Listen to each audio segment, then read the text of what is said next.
Good evening and welcome to Dusty Feet. It's October 19th, 2023, and we're continuing our discussions on The Chosen, created by Jenkins, and we'll be covering Season 3, Episode 3, Physician Heal Yourself, and this is Part 2. So during this series, my dad, John Warren, my brother, Jim Warren, and myself, we're going to be having a conversation and be reflecting upon things that have impacted us along the way. So, welcome to the Sons of the Father on the Dusty Feet.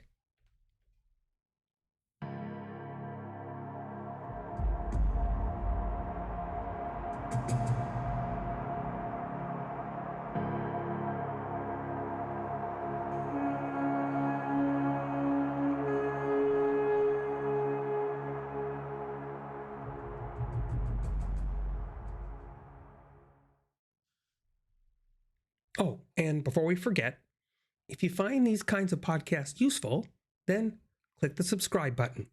Reminders are there to help you.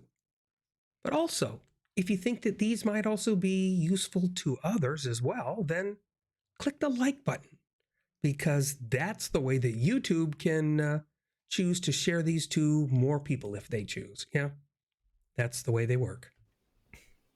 So, I wanted to clarify something that I referenced last episode, right?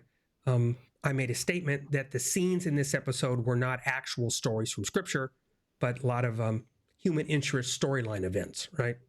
But the last scene, that one is the one in the synagogue is from Luke chapter 4.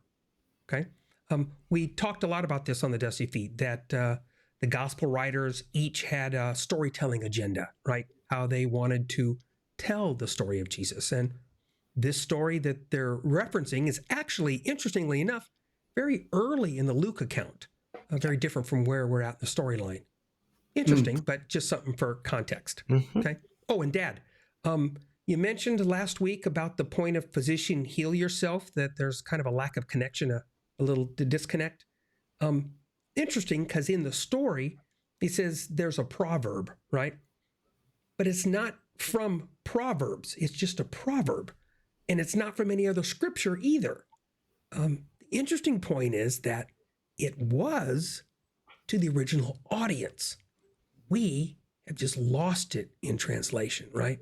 I know that when people tell the story, they like to give their own meaning to it, right?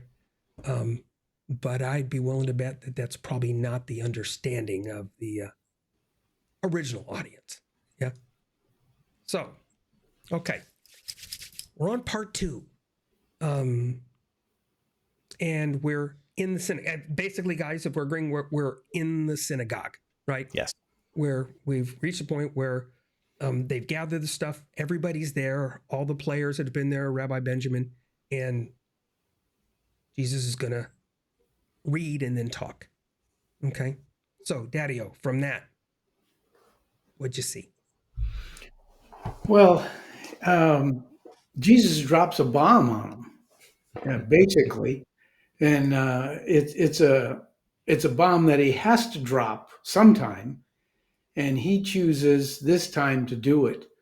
And you could tell by the audience that each one of them took it differently. The majority of them took it negatively.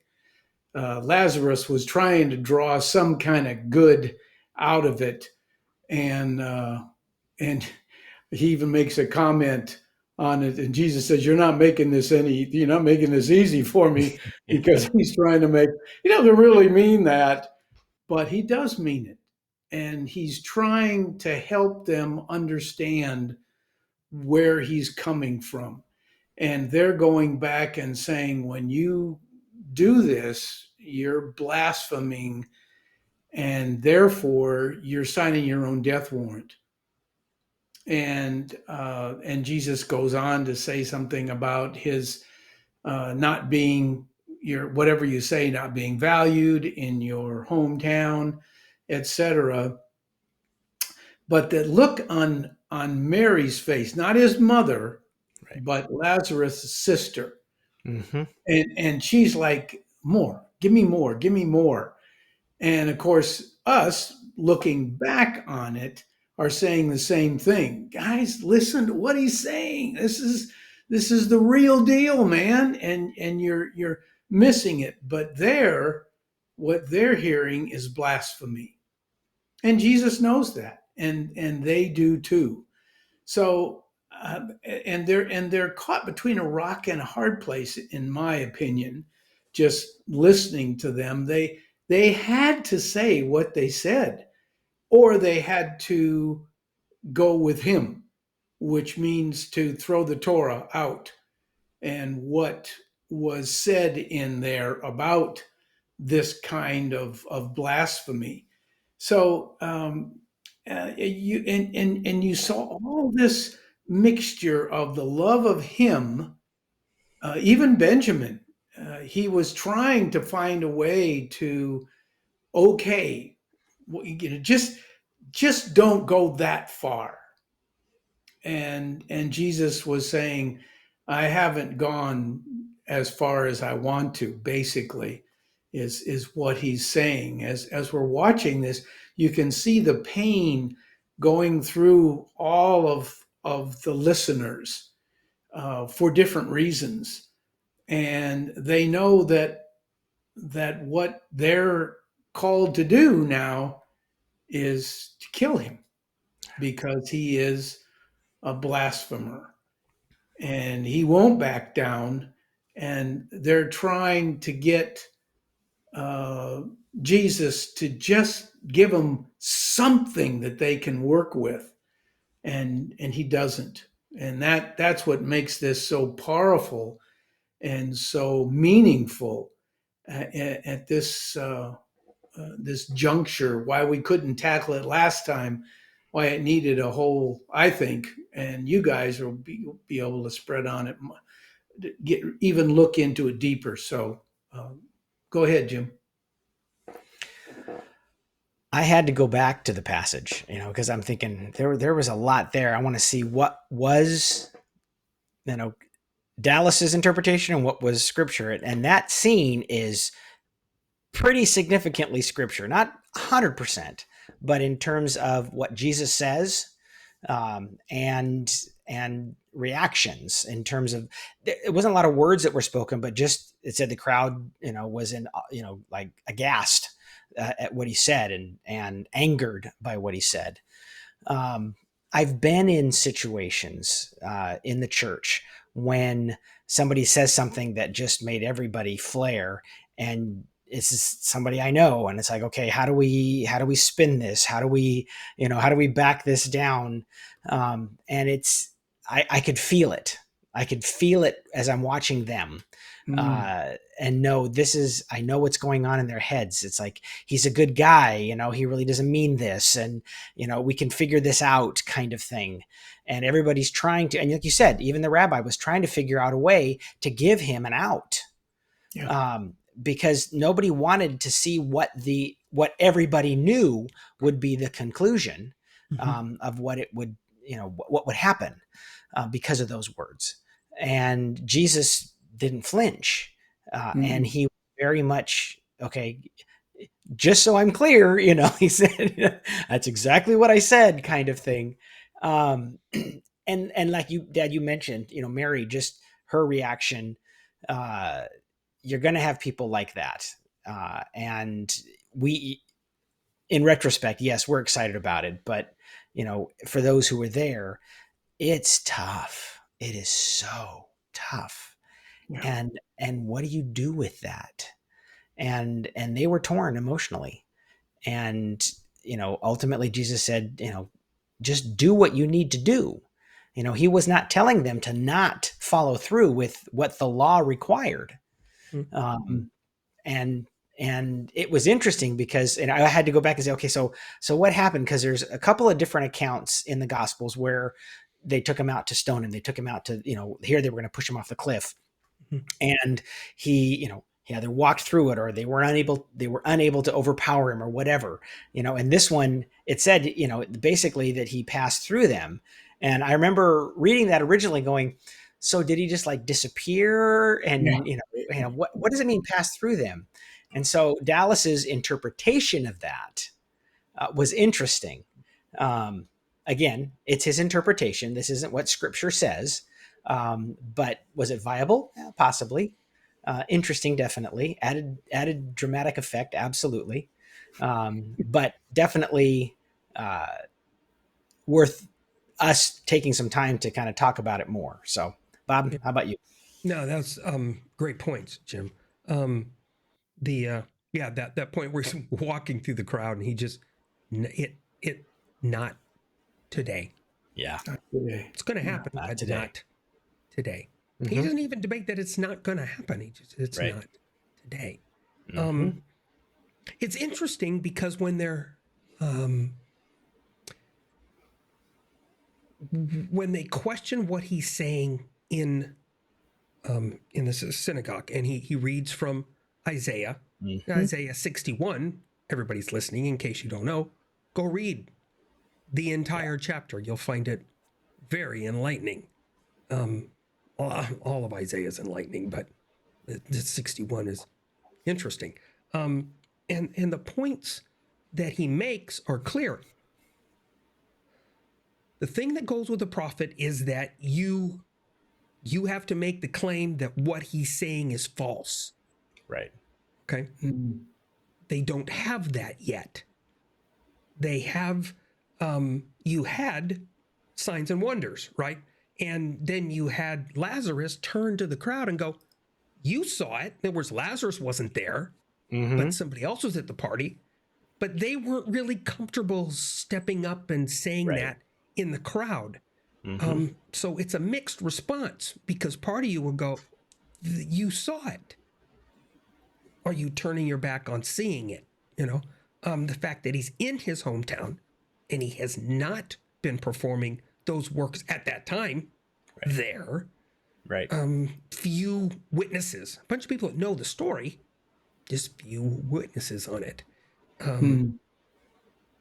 So when he gets to what he's saying, there is a point, James, that you said there's a point where everything is pretty spot on, right? Mm-hmm. But there is a big point, I think, that Dallas writes in that I think stretches things a bit. And it's not necessarily something that I'm as comfortable with when I look for these things that we don't see. And one of them is where Jesus claims to be the law of Moses, right? He says, I am the law of Moses. He says that in the episode. Right. Mm-hmm. But he never says that in Scripture. Nowhere. Mm-hmm. Okay. So it was it's a liberty stretch. Mm-hmm. And I'm not sure I'm comfortable with it because that wasn't his claim. His claim was that he did it, and he did it with the what we use the word fulfillment, like once you haven't murdered somebody today, that means that you don't have to now deal with murder the next day because you already took care of it, right? I had my checklist for the day. And instructions and laws and those kind of things, really community interaction doesn't work that way. Right. But we have so skewed our understanding of that it's a paradigm change to have to even make that move. But that he says he is, and I get where they think they're going with that, but you have to be very careful because now you're putting words in the Messiah's mouth he never said. So caution to people listening to it to remember when you're listening to the episode that go back and listen and realize that that's not, and feel free to comment if you find everything changes. There also was the point that it seemed like, and Dad and Jim, you both alluded to it, that the crowd really didn't want it to happen. Right. Nobody wanted this. Even Benjamin. Benjamin is not the Shmuel zealot, where he's after finding this thing so he can do this. He doesn't want to do it. He really doesn't. Even that point, like you said, where we get in the story where it says, and he just departed their midst. So he literally walked through their midst and walked away. But when you're looking in the eyes of the actors and what he's getting the story to portray, none of them wanted that to happen. Yeah. And he doesn't want that on their conscience because that's really not what it's after at the time. And he said, by the way, it's not that time anyway. So he leaves. It's interesting in the creative development that we have. Lazarus is still extremely loyal to him. We're building a story there's no reason to introduce Lazarus. We're not going to have the Lazarus story later on. So we have more of a depth of getting into how loyal Lazarus was and how heart important Lazarus is to him, that he stands everything that's going on with that. So and as close he is to his mom, and there's just a lot that they're getting into. And Jim, you mentioned the Mary Magdalene. This is the introduction to Mary and Martha. We get that little side note, just throwing it in there. That okay, so you met Mary and Martha, because they're going to become players later, and Lazarus. So you know that those are key points in that. Well, Jesus says one other thing. He says, "I am the law of Moses." Right. He never said that in Scripture. He never said that in Scripture. Go look. Because that was interesting that he said that, because that's the thing that really turned the screws. When he said that, they could not back down from it.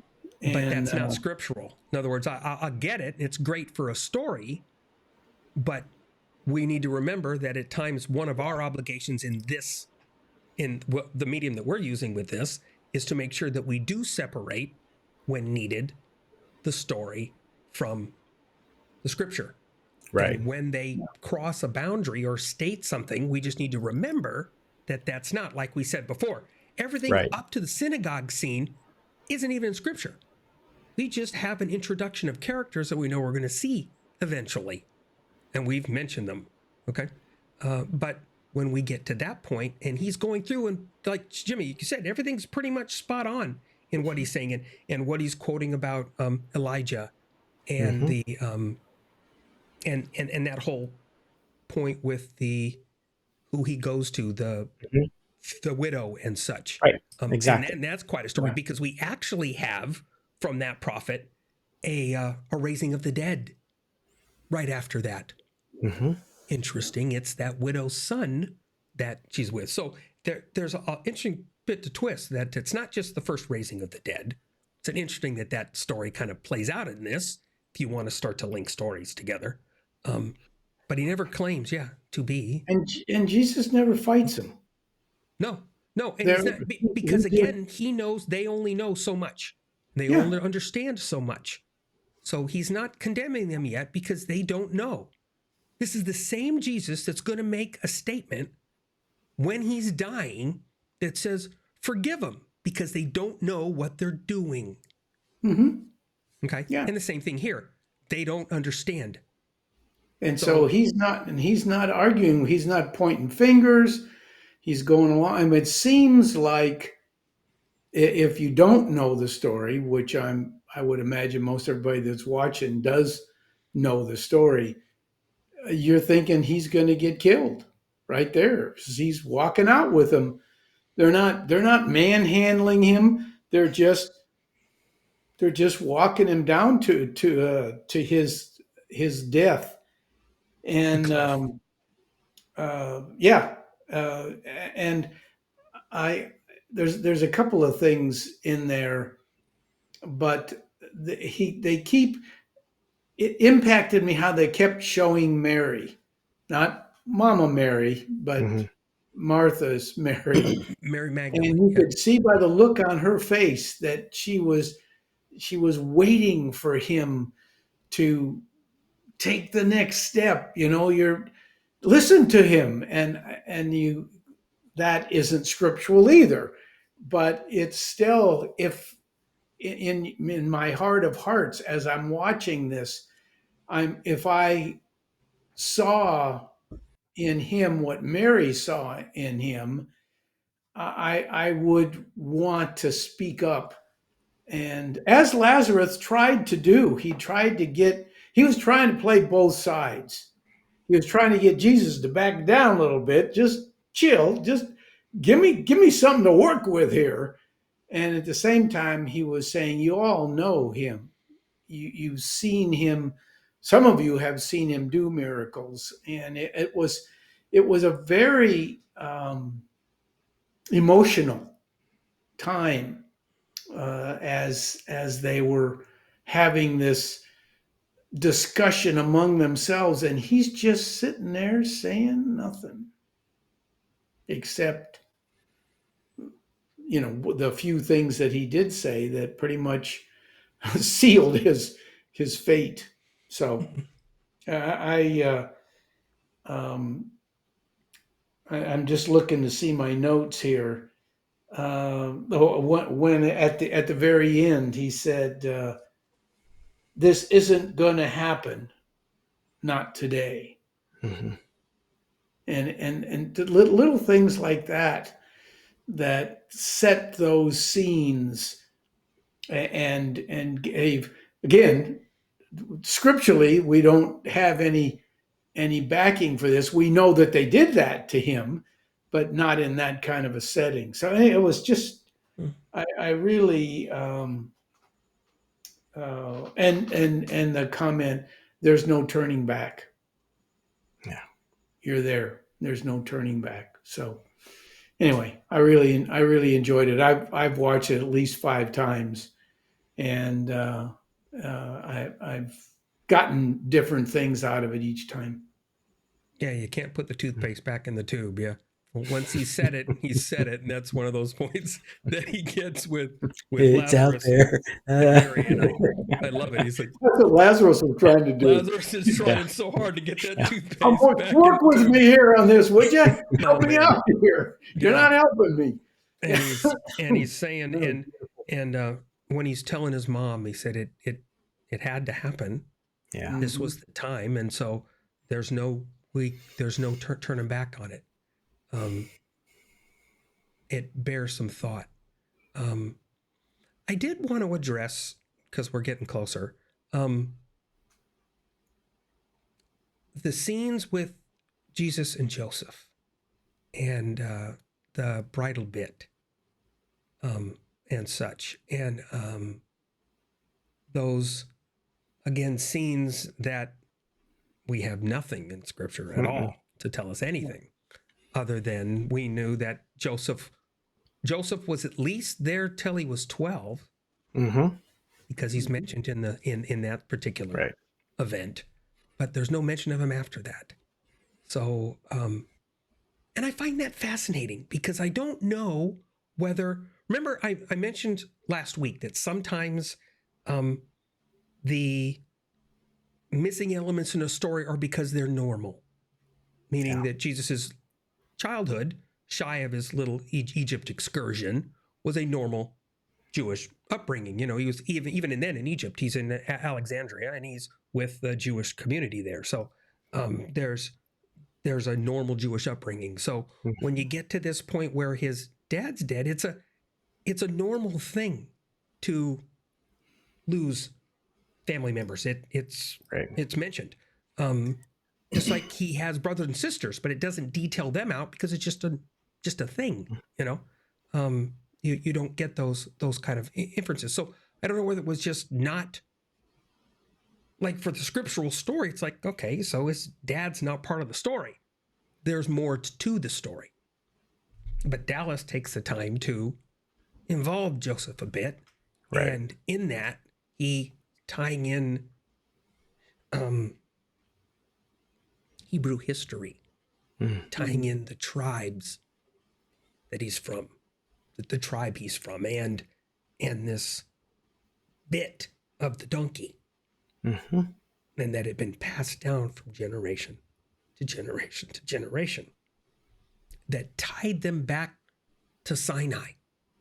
Right? This was a family heirloom from the tribe of Judah that was passed down from there. And if you know your history, meaning the lineages of Jesus, you actually can think a little bit about who this passed through, who had the bit, right? Because you know the family members, that David was there. Who's touched this bit? You know, in that story weave that he's sharing. And he makes his passing comment, and then in your head you go, who's touched this? Because he said it's passed on from there. So we know it's all the way. We got Ruth and Boaz have touched it. I was thinking the same thing. See, Yeah. there's some fun elements. And again, it's not real. Right. However, in the storyline, it does have a compelling element to it. And it draws us in with Joseph. And it draws us to where you're the end of this line. And you know, if we've cheated and we've read the story ahead, that we know there's going to be a donkey involved in this, and this is going to be part of the story. So there's something too, I think, of when you see that scene with his father and him and the handing down, something of that tradition, that remembrance of history. I don't know. I feel like it adds significance to when Jesus is in the temple and he understands the weight of what he's saying because he understands the tradition of what happens when those things are spoken. And so I don't know, it's like it filled it in more in terms of feeling what was going on. And like you said, and everybody there has history as well. And it did also impact me that those that chose not to stand up for Jesus, that had seen the miracles and didn't say something, he didn't hold it against them. He didn't turn to them and say, what? You guys saw it, stand up for me kind of thing. He didn't do that. And I know that he knows what they're experiencing, the fear of, if I do identify with him, I'm going to be put in the same camp and potentially end up with the same consequence that Jesus is going to get. I'll be labeled a heretic and, whatever. And he didn't hold it against him. And that's just the character of who Jesus is. And how many times have I, in a situation where a bunch of people are telling jokes or whatever, and I'm not standing up for Christ the way I should be. He doesn't hold it against me. Yeah. Yeah. Wow. I thought it was interesting. I was trying to figure out whose tomb that he was at the end. Is this the tomb that they're going to give him? It's a little fancier than I figured his father had, but that he went, and there were things like Bob, like you said earlier, that Dallas took liberties with that weren't anywhere in Scripture, but he was saying goodbye to his father, knowing that he would see him a lot sooner than the plan was, of course, when his father was alive. I always thought his father was a lot older than Mary. And I don't know why I thought that.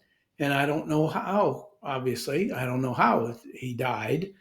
But I just felt like there was that touching at the end, saying, goodbye to his dad and thanking him for the things that he said to him, kind of what he passed down, the bridle that he passed along to him, a piece of family history that meant something to his father. I know I'm not your father the way that I am of your brothers and sisters, as he said. It was very, very touching. And that I wasn't surprised that Mary was there, but Lazarus was there. He's giving him quite a impact on Jesus's life, the Lazarus character. And I look for, is that going to be the end of it until when he comes back in, or what? but again, I enjoyed it. Even the liberties that Dallas took, I enjoyed because it's nothing that I haven't thought about myself. What would Jesus have done during these times? How would he have responded? What would he have said?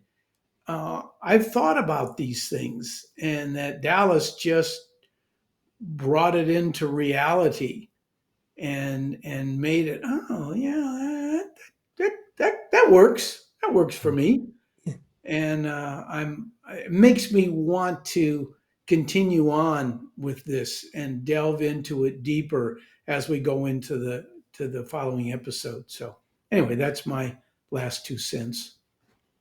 Jimmy, your last couple of nickels? Oh, I get nickels, not pennies. Nice. No. Well, or the shekel. There you go. Yeah, there we go. Shekels. It was a powerful episode.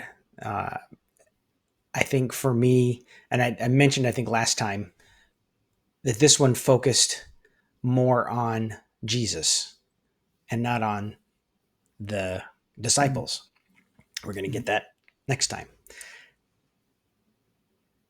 And interestingly, Bob, typically when you wrap up our sessions and you points to ponder, it always goes back to the chosen, that Jesus was God's chosen vessel to communicate his love. And we see that. And this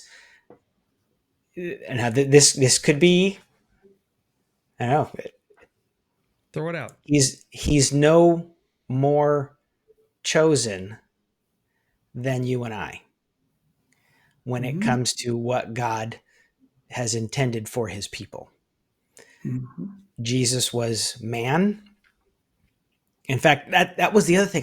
Now that you say that, I just remembered looking at the parallel gospel. I think this was Luke's. It was in Mark. When he went to Nazareth, it said he could not do any miracles. Didn't say he didn't. It said he could not do them. And it makes me want to go, okay, God, why couldn't he? Because, well, we don't know, but Jesus only could do what God allowed him to do because he was absolutely dependent on the Father. Mm-hmm. So there was a reason for that in God's economy. And that could be a whole nother discussion going on. Yeah. But just that sense of he was being obedient, doing what he was told, not doing what he was not told. And that's our same responsibility. Yeah. To only do what God tells us to do and not do anything that he didn't tell us to do. Yeah. And so we are as equally chosen by God to do. In fact, Jesus said, you're going to do greater things than I did. So we'll let that one hang for a while. Yeah. It's interesting when you say that, because it's a very strong point that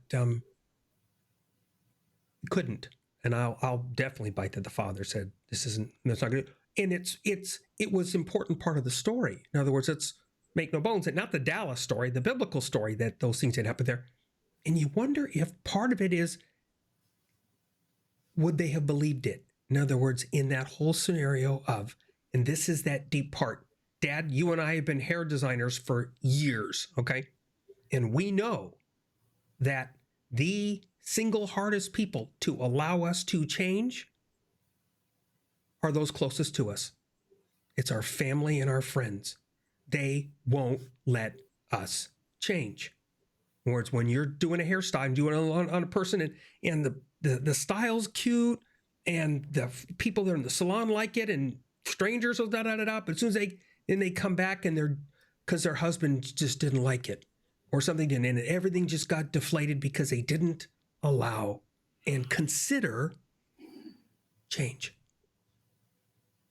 And they're looking at this guy that they grew up with, and they couldn't see him in any other role. Yeah. And I'm not unconvinced that we might be doomed to repeat that if we're not careful. Mm-hmm. That's another story for another time.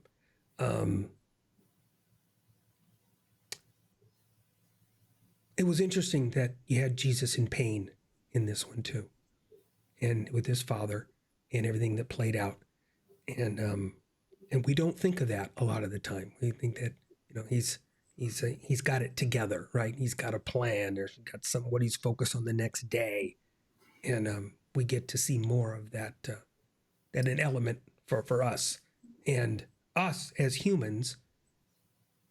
It's very real and it's very relatable, and I think that's why he said he was one of us, because he was. Okay, so next week we'll hit season 3, episode 4. This should be fun. So thanks for being with us tonight again. This is always a blast. And again, if you have any questions, comments, concerns, put them down in the comments below or send an email to bob@TheDustyFeet.com. And thanks for with us tonight on The Dusty Feet.